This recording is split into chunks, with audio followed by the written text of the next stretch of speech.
Hey there, everyone. This is Hunter Trombetta. I'm your park bench sponsor for downtown Hendersonville. Today, I decided to come and interview Haus Heidelberg and see what they're up to. Hey, everybody. Thanks for meeting me today. It's been my pleasure. Good to meet you. Good to meet you. Tell me just a little bit about Haus Heidelberg.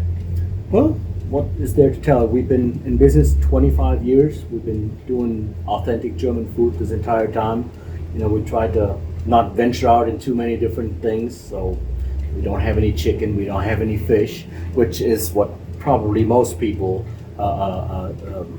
get shocked by the most. We do schnitzel, which is mostly pork, and we do sauerbraten and all kinds of sausages. And we pride ourselves on being authentic to the point where we rather not have your business than serve you stuff that we wouldn't also serve in Germany. So I guess not for everyone, but definitely for the enthusiasts. Well, we also have some steaks, so okay. because we also want to make sure that you get something.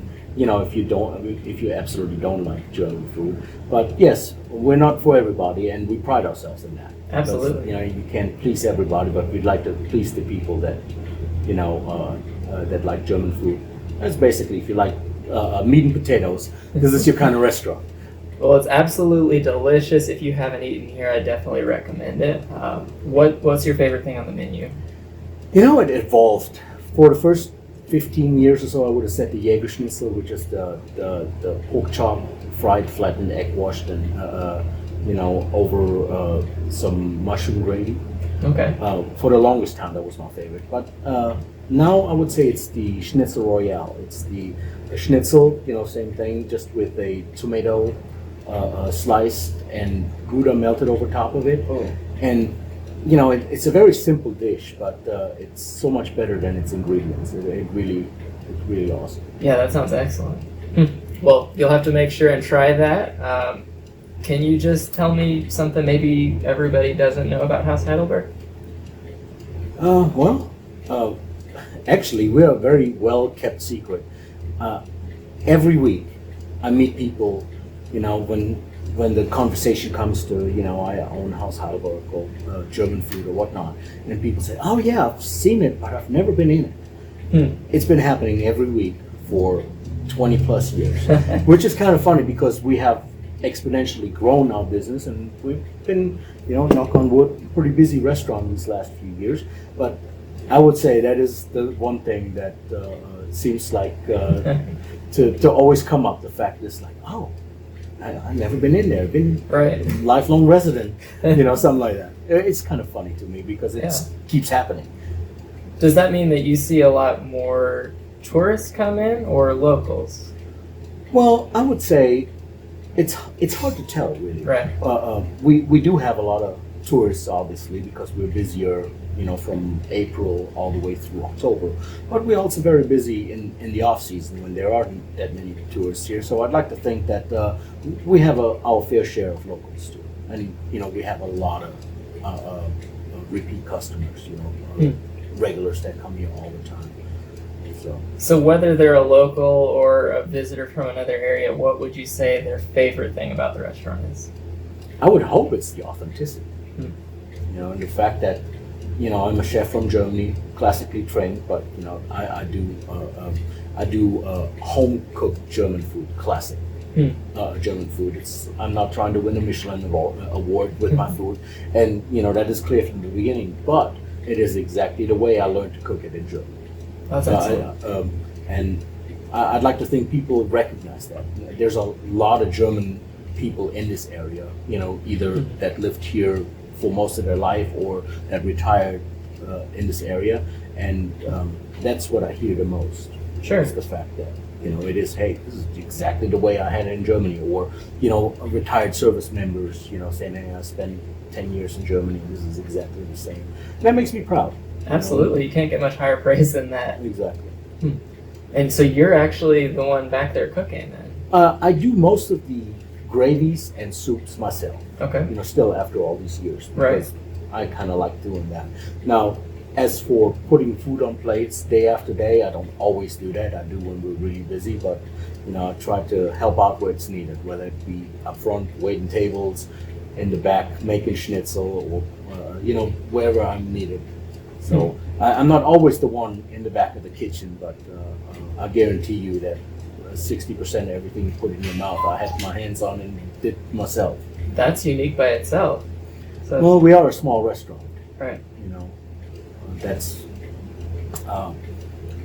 that is something a lot of people don't realize. We are a really small restaurant. We only have one room, 13 tables, and it's our reputation is, I think, a little bit of a larger restaurant because we've been around for so long. Absolutely. So when people come in for the first time, a lot of times they're a little surprised that have to wait to get in, which happens, in the season, unfortunately. Friday, Saturday evenings. It used to be 20 years ago you could just walk in and it wasn't a problem. Nowadays it's like, yeah, I'm sorry, it's like 15, 20 minutes wait. I'm sorry. Great problem to have, though. Definitely first world problems. Right. Are there any plans of expanding? I would like to. The problem is I don't really have that much land. Right. So we started our food truck, which is kind of like a little bit of an expansion a couple of years ago. We go out and serve a limited menu out and about. But as far as expanding the restaurant, I really have nowhere to go other than maybe at one point selling and starting over. And the right property just hasn't materialized where I could say, oh, this is us. This is where I can see myself to be. Sure. Well, after 20 years, this is kind of your place. Oh, so for I sure. get that. For sure, yeah. And so I guess another thing that a lot of people might not know is about the shop next door. Yeah. We have a little delicatessen, where you can find hard to find German items. It kind of started out as a little bit of a burden because I took this restaurant over back in 1994. Okay. And it had that little shop added, and it's a small space, a very small space. And at the time, I really didn't. I had aspirations of having a more fine dining restaurant, German food, instead of the home cooked classical food. And I really didn't want to have that with it. But so many people love the fact that you can just buy stuff, like the sausages and the cheese and the imported stuff that over the years I'm glad I didn't go with my first instinct and get rid of it. So right now I really love the fact that I have so many people coming just for that. I'm sure you'd have to go pretty far to find something similar. Well, there's, nowadays, back in the day when I started, there was nothing. There was Fresh Market where you could get a couple of things every once in a while. Now you have Aldi where you can get certain stuff, and you have a World Market, but they don't, as huge as they are, they don't have the selection that I have. Okay. So that's nice, and it's all authentic. Like the sausages are, they're really nice sausages, and you can't find that anywhere. I would say Atlanta would be the closest you'll find actual German-made sausages instead of just the cheap stuff. Right. Well, that's impressive. Yeah. So after being here for 20 years or more, 25, I'm sure you know a lot of the ins and outs about Hendersonville. What's your favorite thing about our town? I just love the closeness to a lot of fun things. DuPont Forest is just around the corner. I'm a mountain biker. I love mountain biking, so that's only half an hour away. You're close to Asheville, but it's a different story. Right. I just love basically seeing this town grow up. When I got here in '93, late '93, the Main Street was halfway shuttered. There wasn't many businesses on Main Street at all. The whole town had a very quaint, I don't want to say dilapidated quality to it, but definitely it was in transition from one style of town to another. And it has kind of grown to include a lot of things that, that you would expect from a larger town, but it still has that small town feeling. Absolutely. So that's what I always loved about Hendersonville. And it's still got that quality, but it's kind of fun to see things change, and so many things have changed. So just tell me a little bit about what your upcoming events are and good ways to contact you. All right. Well, the best way to contact us is our phone number, which is 693-8227. course, with the 828 prefix.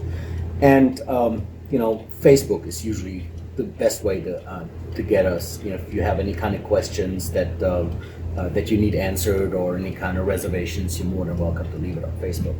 As far as upcoming events, we just got done with Oktoberfest. It's the beginning of October, so it's going to be a little slow for a little while. That's just the nature of the beast when it comes to restaurant business in Hendersonville.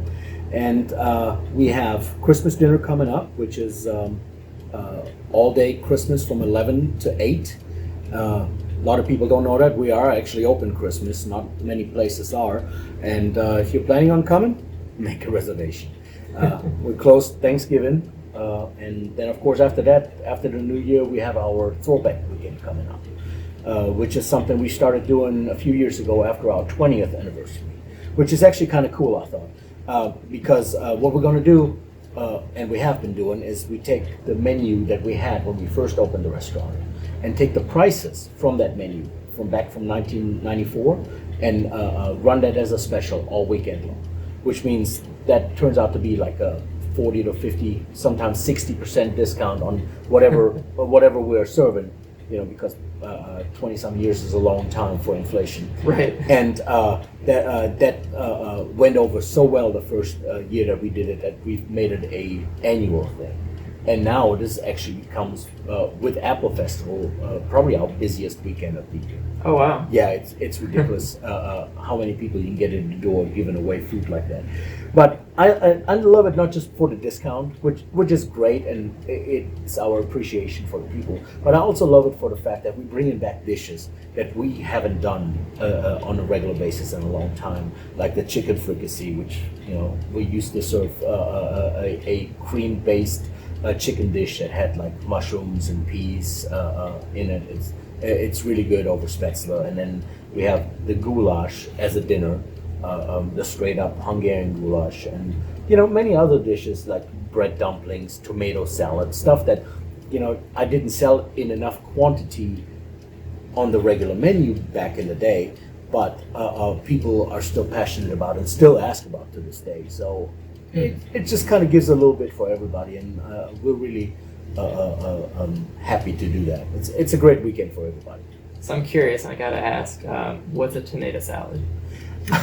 Well, our salad is pretty unique. We have, you've been here in the restaurant before. Mm-hmm. That salad that you get with the dinner? Yeah. It's got the bean salad, carrot salad, and cucumber salad in my own dressing. Delicious. Yeah. It's great.